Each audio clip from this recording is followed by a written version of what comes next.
secara umum ya industri tahu ini jumlahnya sangat banyak di Indonesia ya. Jadi ada sekitar 165.000 ya industri tahu se-Indonesia.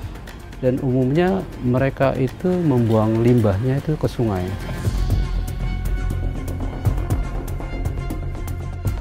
Ya, kalau ini kan langsung ke kali, Bu. Kalau yang lain kan jauh, ngendap dulu baru ke kali.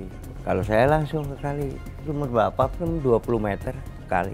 Ya biasa pun namanya orang kita mau usaha, apalagi ini dalam perumahan, buat ngasih nafkah anak, istri, keluarga.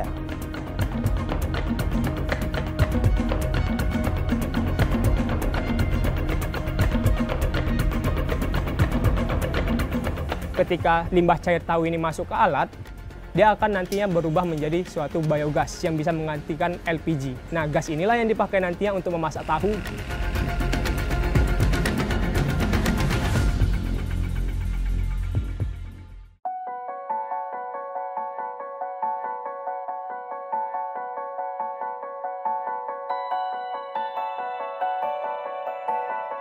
Indonesia adalah salah satu negara dengan konsumsi tahu terbesar di dunia.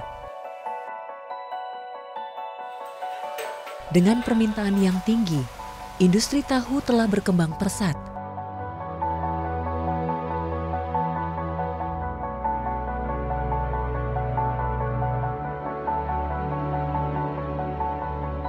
Namun di balik produksi massal ini, terdapat sejumlah tantangan lingkungan yang signifikan.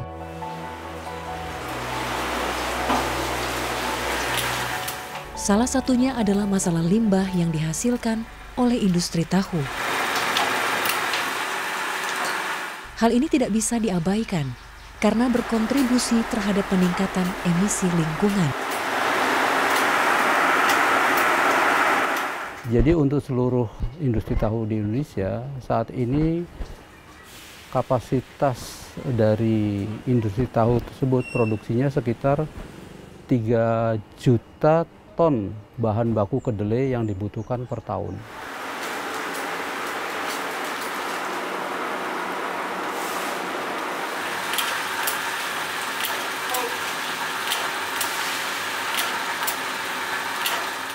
Selain itu juga industri tahu ini menggunakan tenaga kerja yang sangat banyak, ya, sekitar 5 juta, ya, 5 juta pekerja baik untuk pengolahan maupun yang menjajakan tahu ini.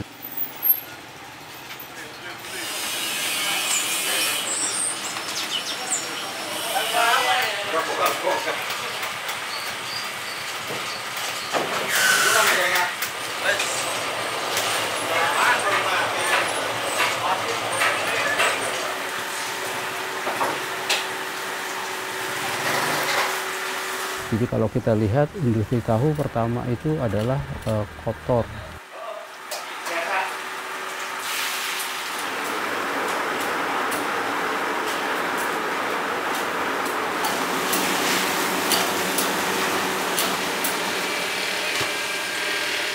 Nah kemudian juga penggunaan bahan bakar yang berlebih, ya. Kita lihat apinya sampai keluar-keluar, ya mungkin dari jumlah itu hanya 10% yang digunakan betul-betul untuk proses, ya. Sisanya itu terbuang. Kemudian penggunaan air, ya, kita bisa lihat di industri tahu itu selalu basah lantainya di mana-mana.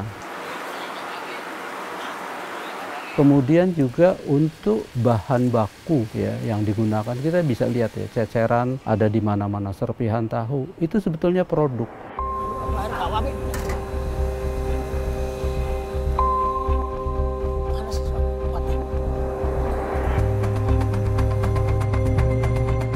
Indonesia telah berkomitmen untuk mencapai net zero emission pada tahun 2060. Perubahan dan inovasi dalam pengelolaan limbah, salah satunya limbah industri tahu, menjadi krusial dan sangat dibutuhkan untuk mewujudkan target ini.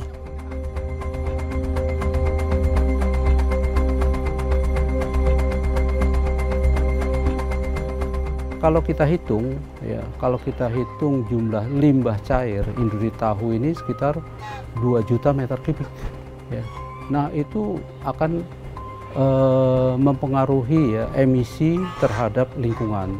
Jadi menurut data statistik itu saat ini sekitar 1 juta ton emisi itu berasal dari industri tahu. Ya, sehingga kami coba ya untuk membagi pengetahuan ilmu untuk bagaimana agar industri tahu ini bisa menurunkan jumlah emisinya. Ya, dan kemudian juga sebetulnya masih banyak ya hal yang bisa dilakukan di industri tahu ya untuk meningkatkan efisiensi ya. Jadi selain emisi juga perlu ada peningkatan efisiensi.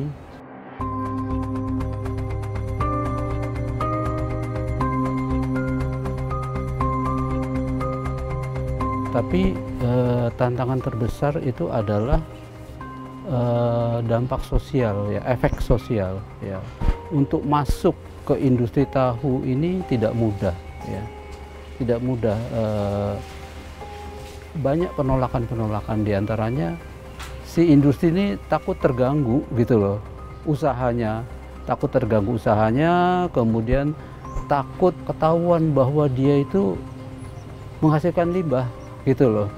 Ya cuma kan memang ini industri kecil ya, di mana kewajiban pengolah limbah itu sebetulnya ada di pemerintah.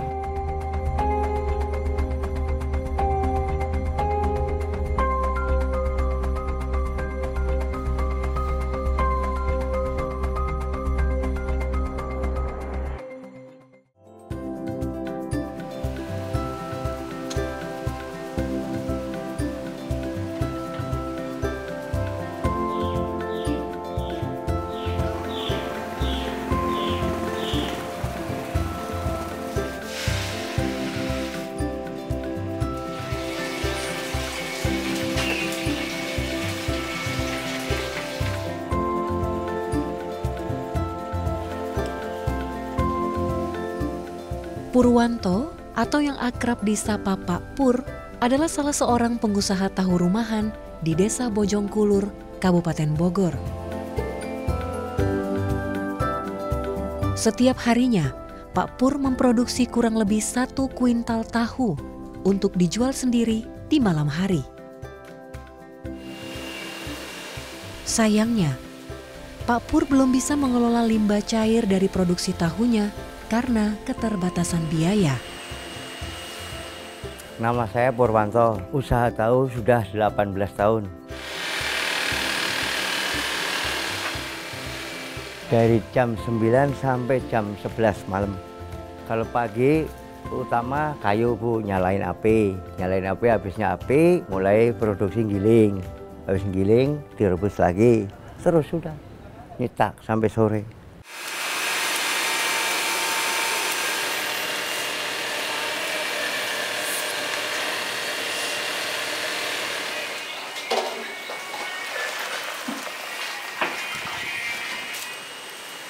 Wow, itu nggak terpikir ke situ.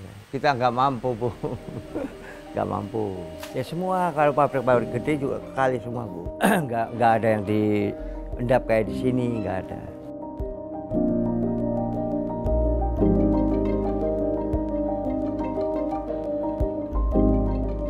Iya, nyari nafkah. Kecuali saya di sini mau merampok, mau ini, ya itu lain lagi. Kita kan mau usaha.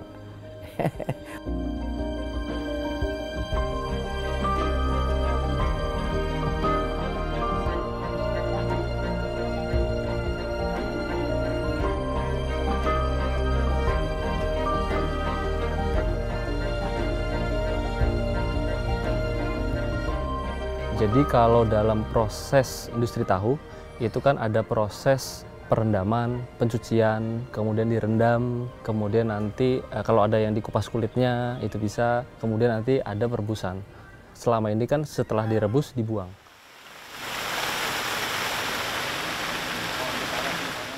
Nah, limbah-limbah itulah yang kalau dalam bahasa kimianya COD, chemical oxygen demand-nya masih tinggi, dan itu kalau dibuang ke lingkungan, ke badan air, ke sungai seperti ini, itu bisa mencemari lingkungan dan merusak nantinya biota-biota yang ada di situ ketika kapasitasnya tinggi.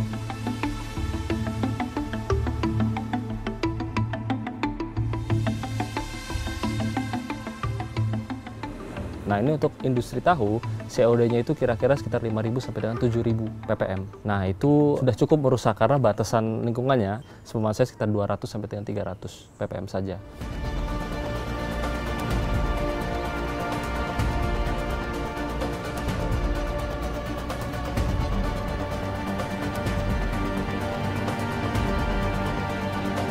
Sungai ini ada yang masih bisa menerima beban, tapi ada juga yang sudah tidak bisa menerima beban sehingga menyebabkan kerusakan pada kualitas air sungai. Nah, itu yang menyebabkan terganggunya ya biota di sekitar perairan sungai itu.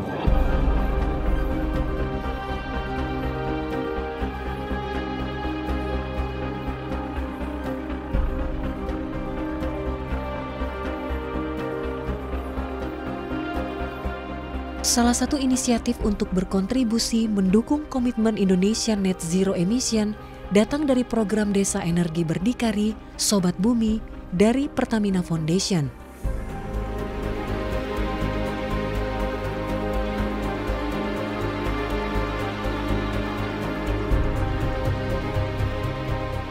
Dalam konteks inilah kemudian Pertamina Foundation juga kita bertekad untuk berkontribusi besar di dalam konteks Net Zero Emission 2060. Nah, salah satu breakthrough programnya adalah yang kita sebut sebagai Desa Energi Pertamina. Dalamnya menggunakan ataupun mengkombinasikan isu energi, kemudian di dalamnya kita menemukan bagaimana isu environment dan tentu saja circular ekonomi ataupun pemberdayaan masyarakat untuk peningkatan kesejahteraan masyarakat marginal di sana.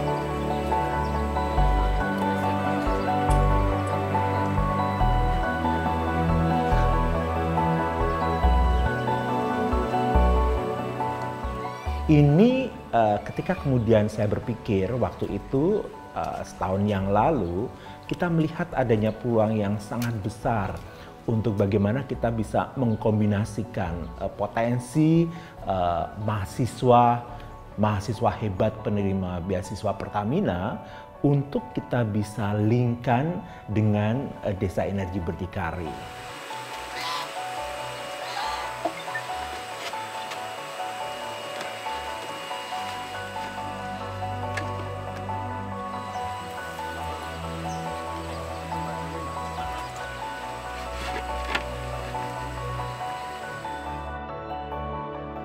Kita melihat potensi energi yang ada di masyarakat tersebut. Terutama adalah kalau kita bicaranya masyarakat marginal, di mana mereka biasanya kan kesulitan mendapatkan clean and affordable energy. Nah, ini mahasiswa ataupun Universitas Pertamina bisa melihat Desa Bojongkulur ini punya potensi energi.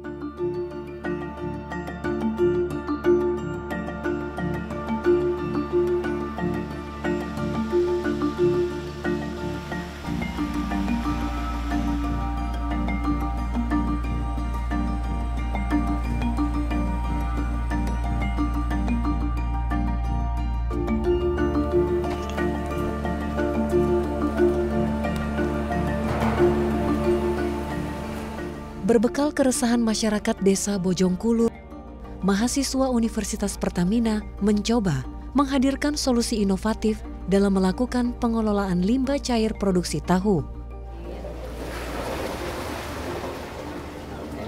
Dengan harapan mengurangi pencemaran, mahasiswa Universitas Pertamina memberikan alat biogas yang bisa memberikan manfaat langsung bagi masyarakat.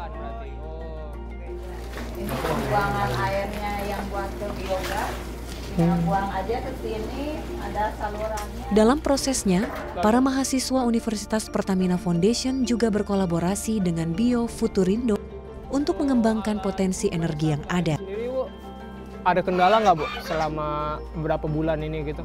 Nggak ada sih, waktu kemarin 8 bulan nggak ada 8 bulan nggak ada kendala, nyala. Cuma waktu kemarin aja ininya tongnya miring, jadi limbah tahunya nggak masuk. Nggak masuk? Jadinya, Oh.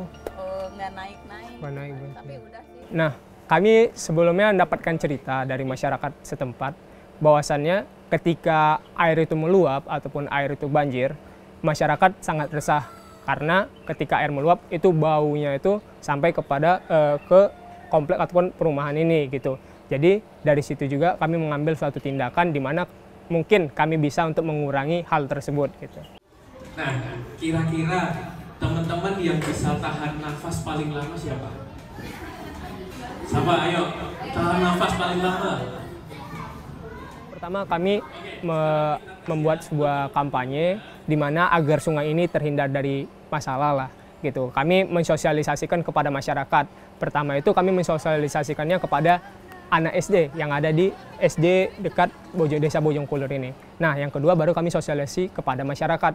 Lalu yang ketiga kami sosialisasi kepada pemilik pabrik tahu, di mana kami mensosialisasikan bahwasannya ketika limbah cair tahu itu dibuang ke sungai itu akan menghasilkan dampak yang negatif gitu. Nah, lalu ketika hal itu sudah diterima, kami menyampaikan sebuah solusi, di mana kami memberikan sebuah solusi yaitu membuat alat yang dimana alat tersebut namanya biogas ataupun biosakawan. Ini yang dari limbah yang dari tadi tongnya ke sini. Ini tongnya aseman yang ini masuk ke sini. Limbah cair tahunya. Iya, agak miring. Agak miring. Jadi nggak masuk, tapi udah diperbaiki. Oh, berarti ini kan pompa nanti otomatis langsung naik masuk ke si alat biogasnya. Isi apa? Air bersihnya juga. Mahasiswa Pertamina dan Bio Futurindo hadir dengan alat bernama Biosaka 1 yang mampu mengubah limbah menjadi biogas. Juga hasil akhir yang lebih aman untuk dibuang ke lingkungan tanpa mencemarinya. Saya bantu cek untuk mengenai output dari alat ini.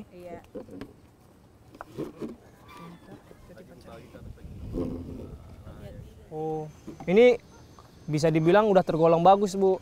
Jadi kan awalnya itu kan pada saat pertama kali untuk launching ini, untuk startup namanya itu, ini kan berwarna coklat sampai hijau gitu kan. Itu masih tergolong dengan kandungan kotoran sapinya gitu. Jadi ini udah tergantikan semua kotoran sapinya. Iya. Jadi si bakteri ini tinggal menyesuaikan aja sama limbah cair tahu itu gitu. Pengeluaran ininya, air limbahnya. Ini kan saluran ininya sekali itu yang keluar itu. Ini udah bagus, nanti outputnya baru langsung dibuang ke kali bisa, jadi pupuk organik juga bisa jadi.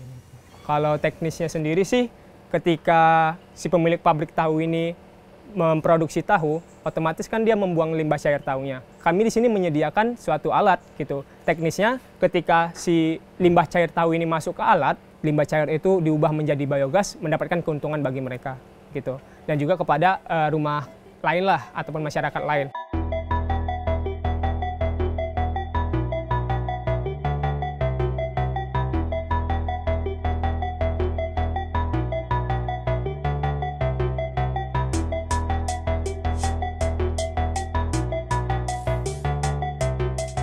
Nah, Biosaka 1 ini sebetulnya kita desain untuk mengelola limbah sampah makanan pada awalnya.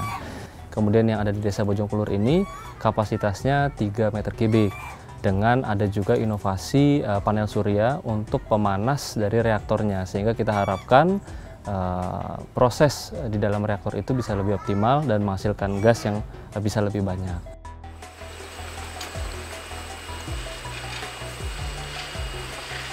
Nah, limbah dari situ kemudian nanti ditampung, ada yang dialirkan, nanti masuk ke dalam drum penampung yang di dalam bawah alat ini, kemudian nanti dipompa masuk ke dalam alat ini. Nanti di situ sudah ada bakterinya, koloni bakteri yang bersiap untuk mengolah limbah tersebut dan nanti akan menghasilkan ada 2 produknya. Yang pertama adalah biogas. Itu komposisi mayoritasnya adalah gas metana yang nanti bisa dimanfaatkan untuk kebutuhan memasak di dapur sebagai substitusi LPG. Ada juga nanti produk keduanya adalah effluent atau digestat. Nah, itu adalah hasil olahan dari alat ini. Nah, itu yang COD-nya sudah jauh lebih rendah, nanti baru dibuang ke badan air atau sungai.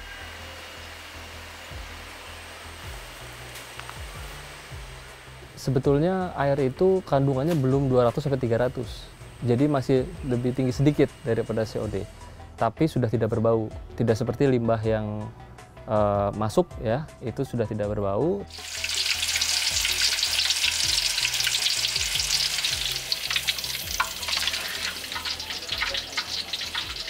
Jadi aturan kita 3 hari, 4 hari beli 1 tabung, sekarang alhamdulillah enggak. Jadi digunakan untuk masak air, masak apa ya.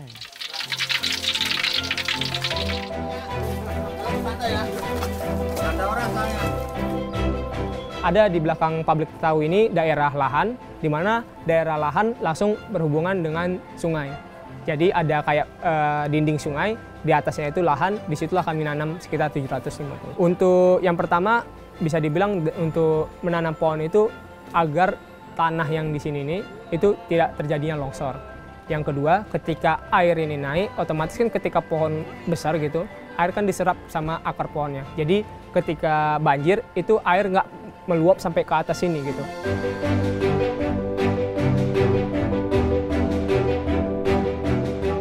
Kita ingin mengenalkan kepada masyarakat, kepada pemerintah juga bahwa kita punya solusi yang kalau kita bisa ini dorong bersama, ini kita bisa mengatasi permasalahan kita juga, yaitu permasalahan limbah, sampah makanan, dan lingkungan. Aman, terus tadi dari solar panel juga masih aman. Udah, kami izin pamit ya Bu.